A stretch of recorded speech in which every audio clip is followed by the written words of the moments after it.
Hello, this is Erica with Launching Legacies. Welcome to our daily devotional. We are looking at The Great Escape, and today we're looking at learning not to take the Great Escape. We're going to look at a passage that should be pretty familiar for most of you. At least you've heard a bit of the story, and it's Jesus in the Garden of Gethsemane. Jesus is in the Garden of Gethsemane. Now, you find this in the Gospels, but today we're going to look particularly at Matthew because we're just going to briefly look at what's happening with Jesus. And getting to really understand Jesus as a human is really important because what we've been talking about the last few days is how humans often want to avoid suffering. We want to escape from it. And in this passage, we find that Jesus is very much behaving as a human.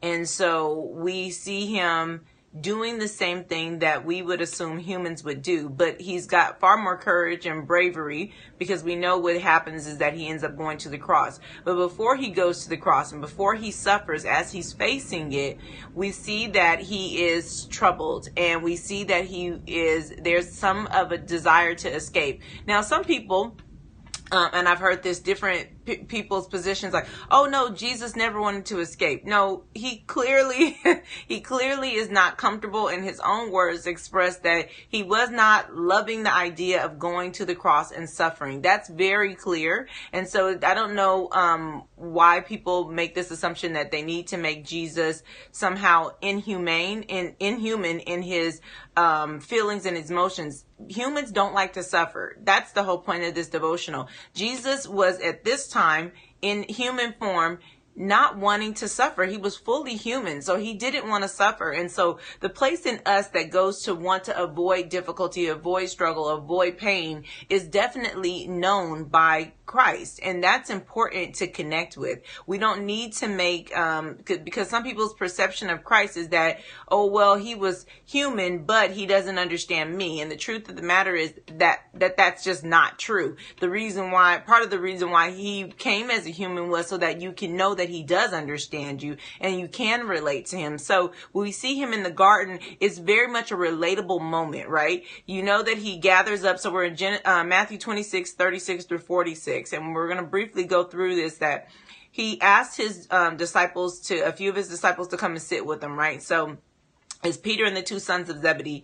And he says he began to be very grieved and distressed. And in the 38th verse, he says, then he said to them, to Peter and the two sons of Zebedee, he says, my soul is deeply grieved to the point of death. Remain here and keep watch with me. Okay, so he's telling them as he's going into the garden to pray that, look, I'm messed up. I don't feel good about what's about to happen. I'm very grieved. I'm very troubled. I need you to be here with me to comfort me because I'm in distress.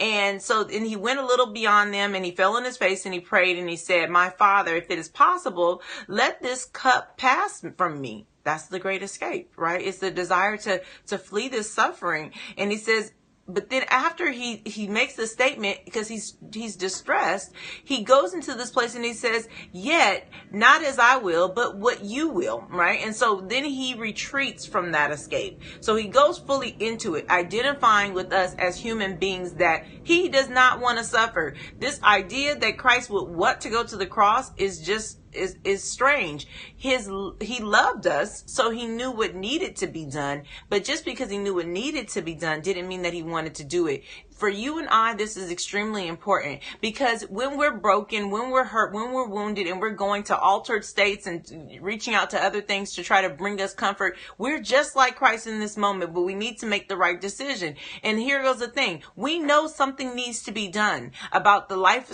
circumstances, about the situation we're in, about the suffering that we're dealing with. We know something needs to be done about our pain. We know something needs to be done about our wounds of our past. We know we're broken. We know we need to be healed. It needs to happen. We know, just like Christ knows, that something has to be done.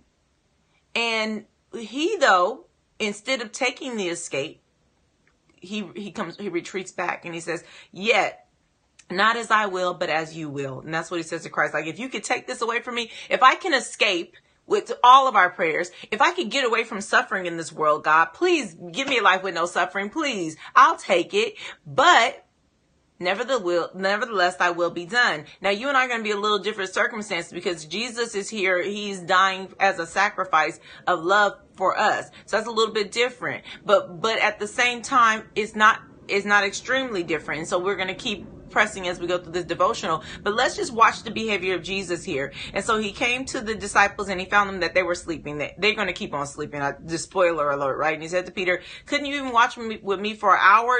Keep watching and praying that you may not enter into temptation. The spirit is willing, but the flesh is weak. And so he's trying to get them like, look, guys, you guys supposed to be praying with me. What's going on? After he has this brief conversation with God, then he goes back and he retreats back to talking to God again. And he went away again the second time and was praying. He said, my Father, if this cannot pass away unless I drink it, your will be done. Okay, so he returns back to the conversation. He's like, look, if this is the only way I can overcome this matter, which is the matter of sin, then fine, your will be done. I guess it's got to be that way.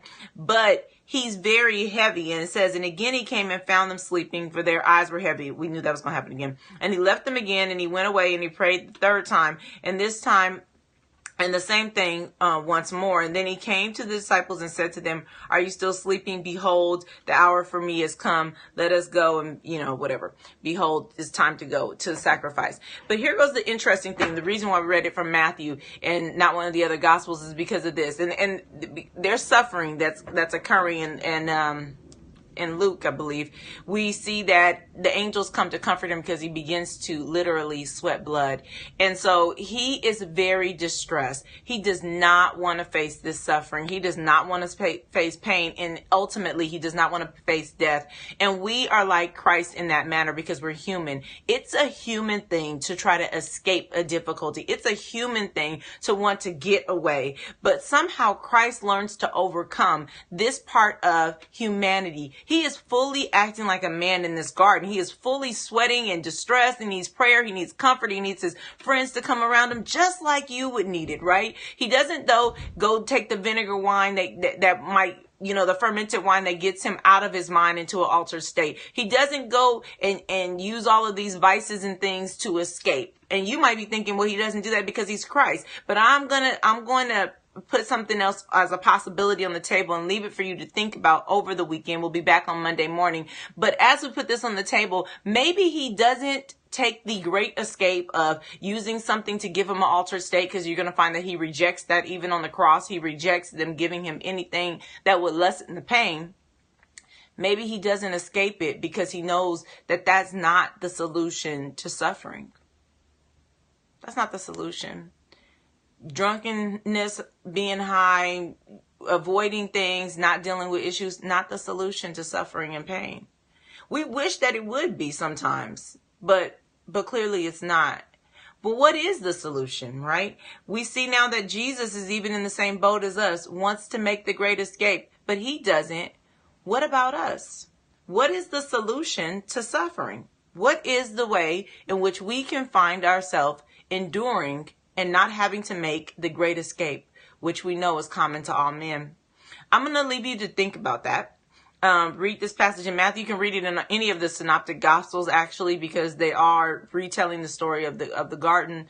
But as you think about it, I'm going to be praying for you. And I hope that you're praying for Launching Legacies, because we really do covet your prayers. But I want you to contemplate, what do we need to do when we face suffering, and how do we endure difficulties, if not run away, if not go into an altered state, if not just escape? What do we do? All right. I told you I was praying for you. I hope you're praying for us. We'll see you again Monday morning with the continuation of our devotional. Until then, be blessed.